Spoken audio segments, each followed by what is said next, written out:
The Day of the Dog by Horne. They came home from a strange journey, and heroes they might have been, a little dog and a man. Carol stared glumly at the ship-to-shore transmitter. "I hate being out here in the middle of the Caribbean with no radio communication. Can't you fix it?" "This is a year for sunspots, and transmission usually gets impossible around dusk," Bill explained. "It will be all right in the morning. If you want to listen to the radio, you can use the portable radio directional finder. That always works." "I want to catch the 5 o'clock news and hear the latest on our satellite," Carol replied. She went to the RDF and switched it on to the standard broadcast channel. "Anyhow, I'd feel better if we could put out a signal. The way we're limping along with the water in our gas is no fun.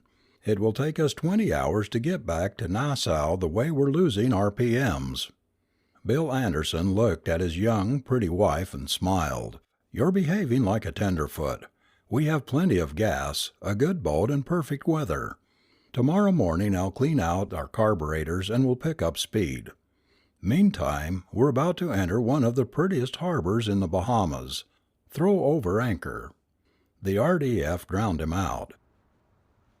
The world is anxiously awaiting the return of the chamber from the world's first manned satellite launched by the United States 10 days ago.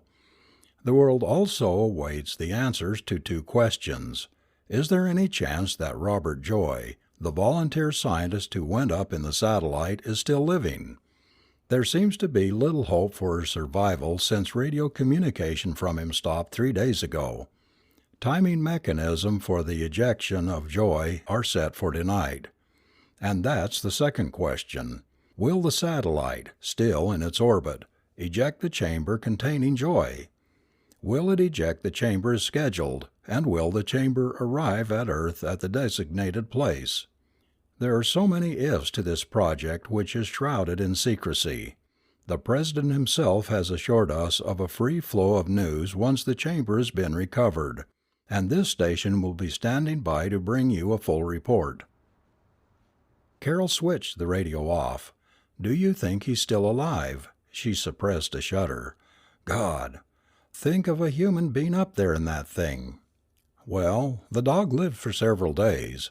It was just a question of getting it back, which the Russians couldn't do. I don't know about Joy. He sounded real cheerful and healthy until his broadcast stopped." Bill peered into the fading twilight. "Come on now, let's put our minds to getting the hook over." They concentrated on the tricky entrance to the lee side of Little Harbor Key. It meant finding and passing a treacherous coral head north of the adjoining frozen key.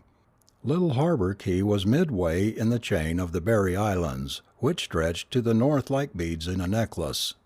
"There's the cove," called Carol. About a mile of coastline ahead was the small native settlement. Once the center of a thriving sponge industry, the island was now practically deserted. A handful of cottages, a pile of conch shells on the beach, and 2 fishing smacks gave evidence of a remaining, though sparse, population. Dusk was rapidly approaching, and Carol strained her eyes against the failing light. Bill heard her call his name and saw her pointing, not ahead to their anchorage, but amidships and toward the sky. He turned his eyes to where she was indicating and saw a dollish object in the sky, some 1,000 feet up. The object seemed to be falling leisurely towards Earth. "What in the world is that?" asked Bill. "It's not a bird, that's for sure." The object seemed to be parachuting, not free-falling. The breezes were blowing it towards the island. Before they could study it further, it was lost in the lowering dusk and darkness of the shoreline. "Looks like a ball on a parachute," Bill finally said. However, the business at hand was to make secure the 7 seas, and together they spent the next quarter hour anchoring. After setting the hook securely, Carol and Bill donned swimsuits, dove overboard, and swam lazily the 300 yards into shore. "Let's try to find that thing we saw. It shouldn't be too far from here," said Carol, the moment they hit the beach. They climbed inland on the rocky island. Little green lizards scooted underfoot and vines scratched at their ankles. Bill was leading, when suddenly he called, "Carol, I see something up ahead. There's something lying on the ground." He hurried toward what he had seen. The dying sun reflected on a luminescent bolt of cloth, somewhat like a spun aluminum fabric. Thin wires were entangling in it, and about 10 feet away lay 3 fragments of what appeared to have been a dull metal box. Carol knelt at the closest piece, evidently a corner of the box. It was lined with wiring and tubes. "It looks like electronic equipment," decided Carol, peering intently at the strange piece. Bill had approached the second and largest fragment. He carefully turned it over. It was filled with black and yellow fur. "Oh no," he cried, knowing in a flash, yet denying it in his mind at the same time. Stunned, he stared at the perky ears, the dull staring and unseeing eyes, the leather thongs that held the head and body of a dog to the metal encasement. Carol saw it the next instant. "It's some horrible joke," she gasped. "It couldn't be the second Russian satellite. It couldn't be Mutnik. My God, no, it couldn't be." Bill kept staring, his thoughts racing. There were rumors of an ejection chamber for Mutnik, but they had been denied by the Russians. But suppose the Russians had planned an ejection chamber for the dog Laika when they launched the satellite and had only denied it after they thought it had failed. But if it had worked, why had it taken so long to find its way to Earth? The satellite itself was supposed to have disintegrated months ago. "Damn," thought Bill, "I wish I were a scientist right now instead of a know-nothing artist." He touched the dog with his toe.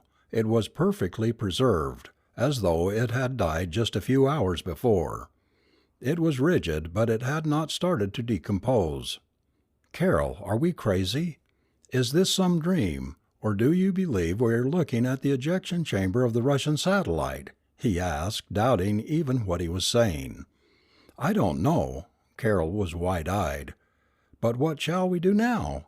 We'd better contact the authorities immediately." Bill tried to keep reason from overcoming his disbelief of their discovery.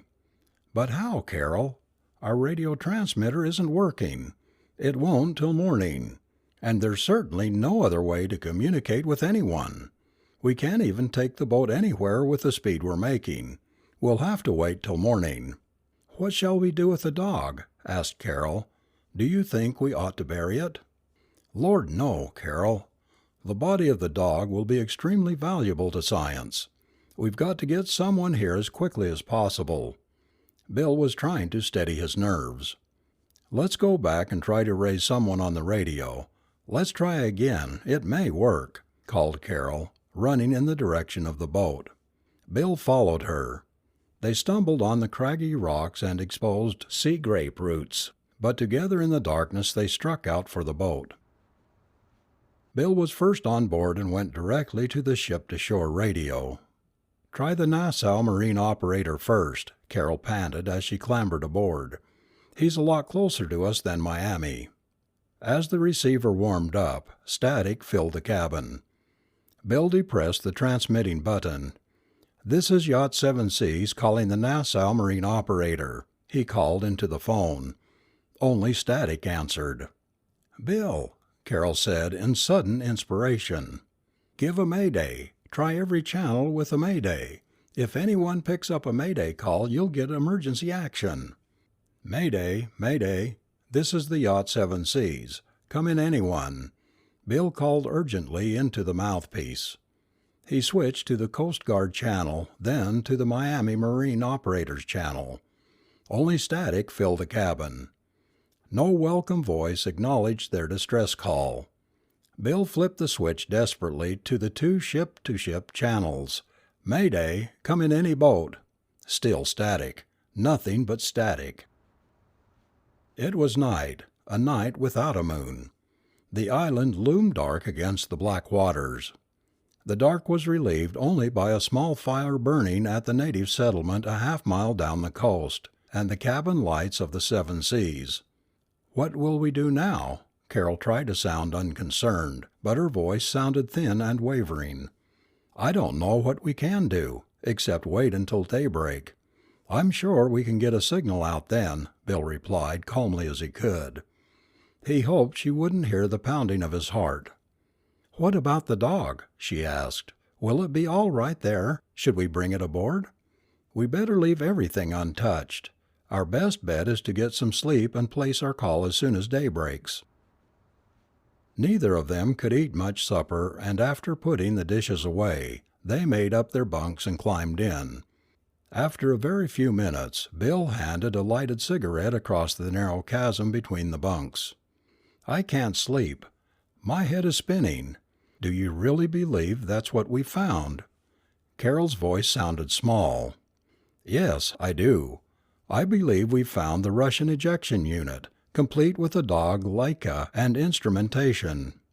They lay quietly, the glow of 2 cigarettes occasionally reflecting on the bulkhead. Bill finally arose. "I can't think of another thing but what's sitting out there on Little Harbor Key." He walked up to the main cabin and switched on the RDF. For a few minutes there was music, and then flash!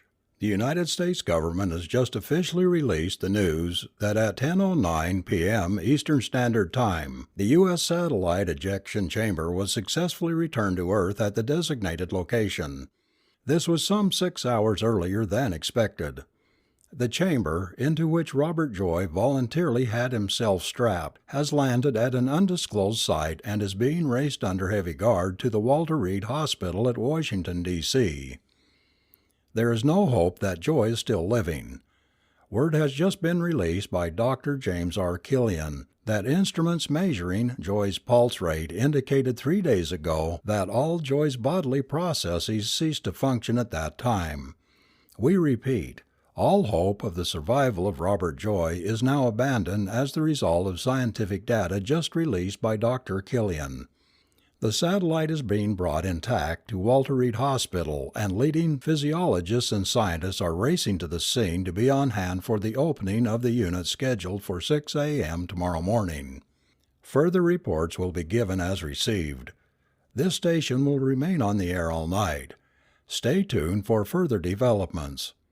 We repeat, the U.S. satellite's ejection chamber, containing the first human being ever to go into space, has been successfully returned to Earth as predicted, though all hope has been abandoned for the survival of Robert Joy, the man in the moon.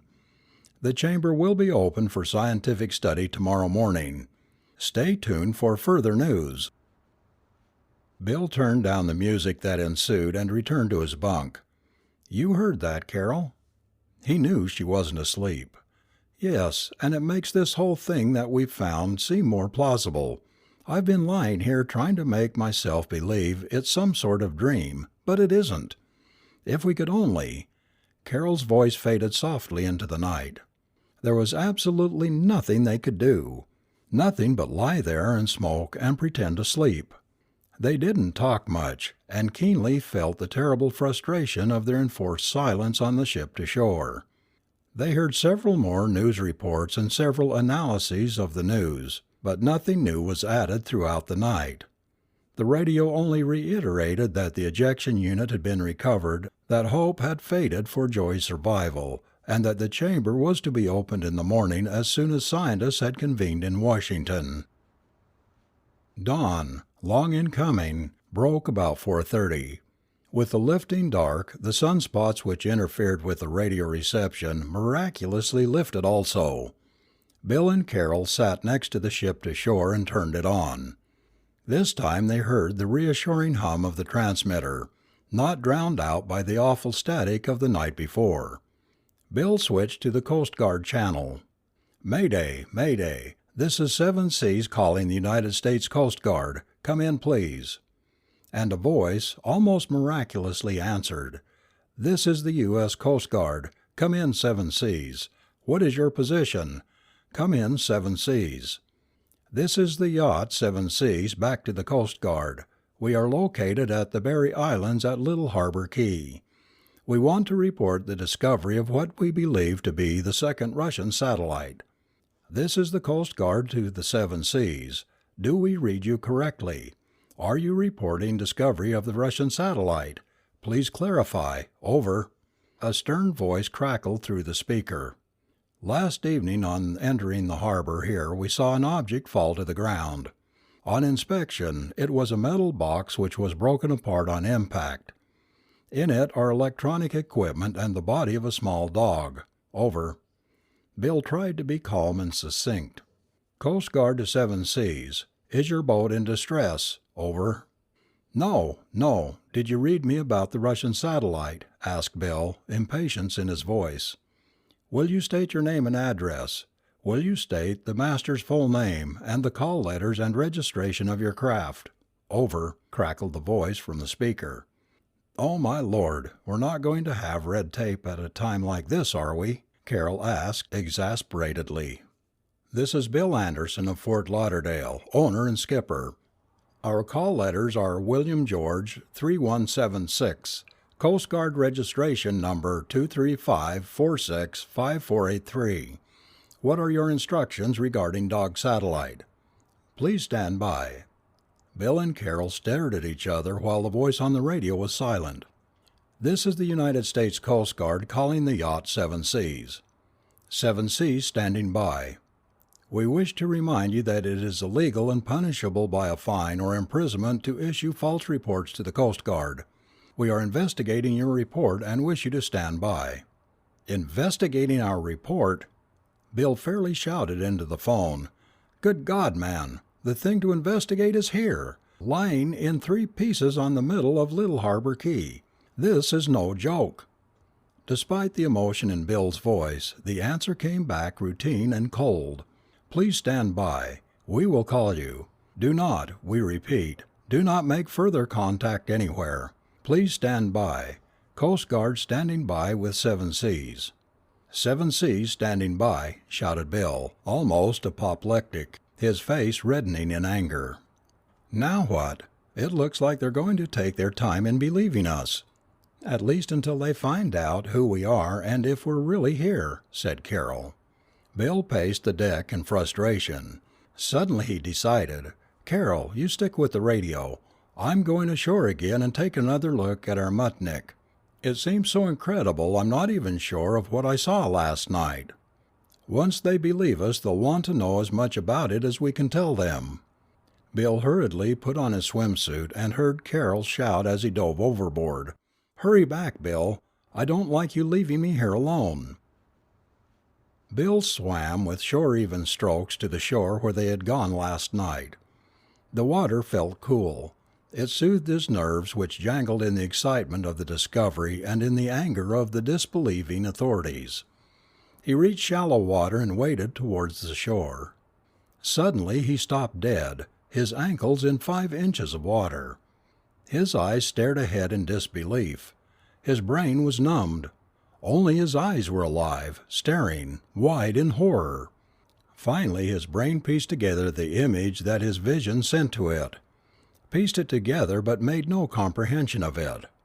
His brain told him that there was a blanket of fur laying unevenly 20 feet back from the shoreline. A blanket of yellow and black fur, covering the earth, covering mangrove roots, fitted neatly around the bent palm tree trunks, lying over the rocks that had cut his feet last night, smothering, suffocating, hugging the earth. Bill shut his eyes, and still the vision kept shooting to his brain. All yellow and black and fuzzy, with trees or tall mangrove bush or sea grapevine sticking up here and there. He opened his eyes and wanted to run, for the scene was still there. It hadn't disappeared as a nightmare disappears when you wake up. Thick yellow and black fur lay on the ground like dirty snow, covering everything low, hugging the base of taller things. Run, his mind told him, yet he stood rooted to the spot, staring at the carpet of fur near him. It was only 10 feet away. 10 feet? His every muscle jumped. The lock that had held his muscles and brain in a tight vise gave loose and a flood of realization hit him. "It's moving," he realized in horror. "It's growing." As he watched, slowly, slowly, As the petals of a morning glory unfold before the eye, the yellow and black fur carpet stretched itself in ever-increasing perimeter. Saw it approach a rock near the beach. The mind, when confronted with a huge shock, somehow concentrates itself on a small detail. Perhaps it tries to absorb itself in a small thing because the whole thing is too great to comprehend all at once. So with Bill's mind. He saw the yellow and black fur grow toward the rock. It seemed to ooze around it and then up and over the top of it. Bill saw, when it reached the top of the rock, that it dropped a spiny tendril into the ground. Like a root, the tendril buried itself into the earth below the jutting rock, and slowly the rock was covered with the growing fur. Bill's thoughts sped ahead of his reason. The dog, growing like a plant. Its hide covering the ground, putting out roots, suffocating everything, smothering everything, growing. With almost superhuman effort, he turned his back on the awful sight and swam desperately out to the seven seas. "Bill, what's happened?" cried Carol when she saw his white and terrified face.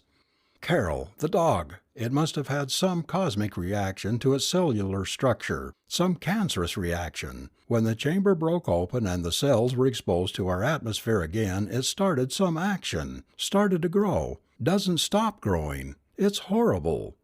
Bill's words were disjointed and hysterical. Carol stared at him. "Bill, what are you saying?" Bill pointed mutely to the shore. Carol rushed to the cockpit. She stared at the island. She ran back to the cabin where Bill was sitting, holding his head in his hands. She grabbed the binoculars from the bookshelf and turned them to the island. "Bill, oh no! The whole island looks as though it's covered with fur!" she screamed. Bill grabbed the binoculars and ranged the island with them. A quarter of a mile down he could see small figures in the water, floundering around, climbing aboard the two fishing smacks. All around, the black and yellow mounds of fur carpeted the pretty green island with a soft rug of yellow and black. "Get the Coast Guard, Carol." "They called back while you were gone. They're sending a plane over immediately." "Call them, Carol," Bill shouted at her. "Don't you realize what this could mean? Don't you realize that something, only God knows what, has happened to the cellular structure of this animal, has turned it into a voracious plant-like thing that seems to grow and grow once it hits our atmosphere? Don't you realize that today they're going to open that satellite, that other one in Washington? Suppose this is what happens when living tissue is exposed to cosmic rays, or whatever's up there. Don't you see what could happen?" Bill was hoarse from fright and shouting. "Smother everything, grow and smother." Carol was at the ship to shore. "What time is it, Carol?" "I don't know. 5:30, I guess." "They plan to open the ejection chamber at 6. We've got to tell them what happened here before they open it. Hurry with the damned Coast Guard." "Mayday, mayday! Coast Guard, come in. This is the Seven Seas. Come in and hurry. Coast Guard to the Seven Seas, come in." Bill grabbed the phone. "Listen carefully," he said in a quiet, determined voice. "This is God's own truth. I repeat, this is God's own truth. The remains of the dog we discovered last night have started to grow. It's growing as we look at it. It has covered the entire island as far as we can see, with fur. Stinking yellow and black fur. We've got to get word to Washington before they open up the satellite. The same thing could happen there. Do you understand? I must get in touch with Washington immediately." There was no mistaking the urgency and near panic in Bill's voice. The Coast Guard returned with, "We understand you, Seven Seas. We will clear a line directly to Dr. Killian in Washington. Stand by."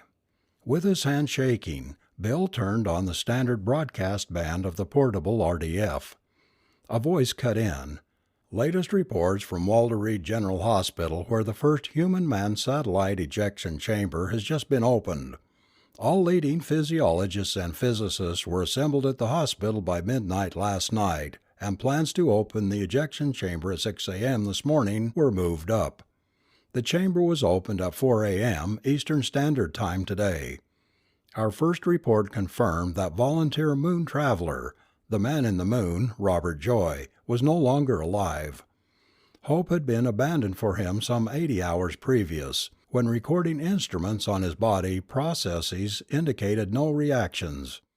Of scientific curiosity is the fact that though dead for more than 3 days, his body is in a perfect state of preservation. Flash, we interrupt this special newscast for a late bulletin. The body of Robert Joy has begun to shoot out unexplained appendages, like rapidly growing cancerous growths.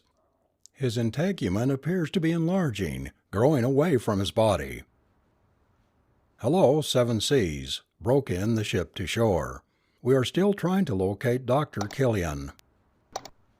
End of section 19.